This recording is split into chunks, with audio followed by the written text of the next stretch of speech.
नमस्कार दोस्तों, आज हमारा हेड वर्ड है एक्नॉलेज।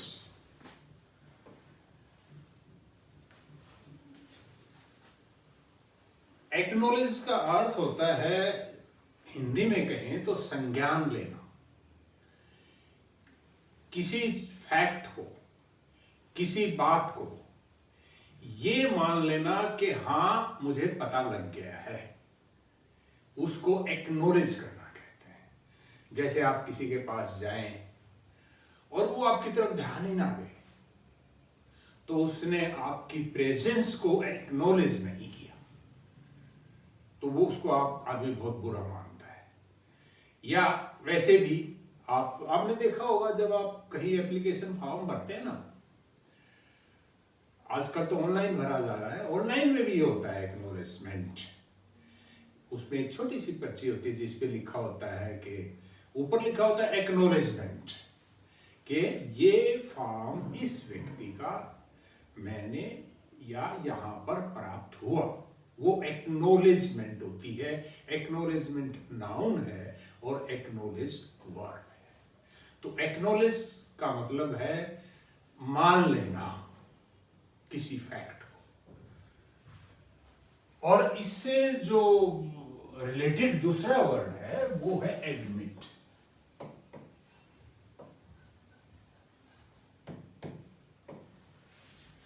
एडमिट उस अवस्था में होता है कि जब आप पहले गोल मटोल करते रहे बात को, साफ जवाब ना दें और बाद में आप मान जाएं, वो एडमिट करना होता है। जैसे अगर पॉलिटिकल संदर्भ में लें, मैं ये प्योरली पॉलिटिकल संदर्भ बता रहा हूं आपको।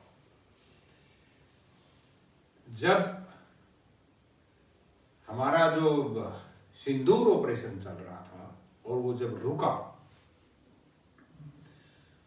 तो कुछ ही समय के बाद बहुत जल्दी राष्ट्रपति ट्रंप का मैसेज आया कि मैंने भारत और पाकिस्तान के बीच कोई युद्ध को रुकवा दिया। अब इंडिया की पॉलिसी रही है कि भारत और पाकिस्तान के बीच अगर कोई युद्ध होता है तो उसको शिमला समझौते के मुताबिक आपस में ही निपटाएंगे, किसी थर्ड पावर की इंटरफेरेंस को हम एक्सेप्ट नहीं करेंगे। ये हमारा उनका समझौता है 1972 का। जो अपोजिशन है, हमारे देश का जो विपक्ष है, उसको अच्छा मौका मिला सरकार को घेरने का कि ये कैसे इंटरफेरेंस कैसे आ गया, आप कैसे मान रहे हैं इसको। अब जो राष्ट्रपति ट्रंप ने कहा उसके बारे में हमारा सरकारी तरफ से, सरकार की ओर से कोई स्टेटमेंट नहीं आई, ना उसको मना किया ना उसको हाँ किया। कुछ दिन के बाद, एक दो दिन के बाद शायद, भारत सरकार के जो ऑफिशियल स्पोक्समैन हैं विदेश मंत्रालय के, श्री रणधीर जायसवाल, उनकी स्टेटमेंट आई कि वो राष्ट्रपति ट्रंप और प्रधानमंत्री मोदी के बीच में किसी टेलीफोन की हुई वार्ता से, बातचीत से वो अवगत नहीं है, उनको पता नहीं है। यानी वो ना हाँ कह रहे हैं ना वो ना कह रहे हैं। और अगर कल ऐसा हो जाए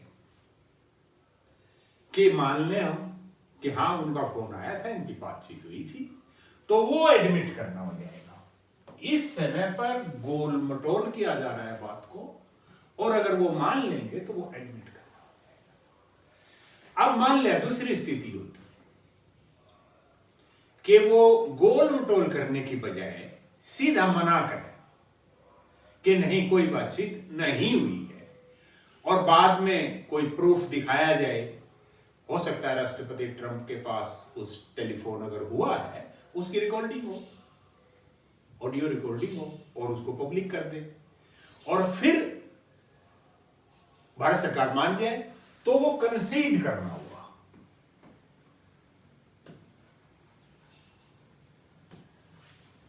यानी आप पहले मना करें फिर हाँ करें, वो कंसीड करना है। और आप गोल मटोल करते रहें, टालने की कोशिश करते रहें या एम्बिगुअस बातें करें और फिर मान जाए, वो एडमिट करना हुआ। ये हुआ किसी फैक्ट के बारे में। अब किसी व्यक्ति ने कोई अपराध किया है या उसमें कोई कमी है, वो अगर उसको मान ले कि हाँ ये मैंने किया है या ये मेरे में कमी है, उसको कन्फेस करना बोलते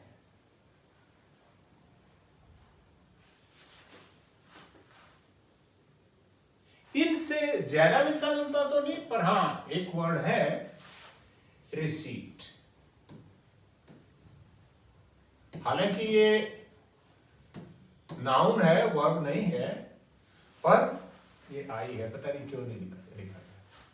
रिसीट, रिसीट होता है कागज की वो पर्ची, वो पेपर जिस पे हम रिसीट किसी राशि की या किसी वस्तु की प्राप्ति की एक एविडेंस के रूप में देते हैं कि ये चीज, ये वस्तुएं या ये राशि हमने प्राप्त की।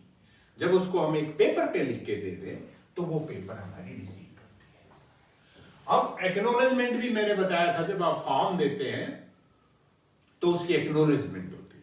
तो इस महीने में ये दोनों सिमिलर हैं, सिर्फ ये है कि एक्नॉलेज तो किसी भी चीज को किया जा सकता है, एक्नॉलेजमेंट तो कोई भी हो सकती है। रिसीट आमतौर पे पैसे की या वस्तुओं की प्राप्ति की होती है, ये इसमें फर्क है। तो दैट्स ऑल। तो मुझे लगता है कि इससे कुछ लाभ हुआ होगा आपको या होगा, बताइएगा कैसा लगा। थैंक यू, नमस्कार।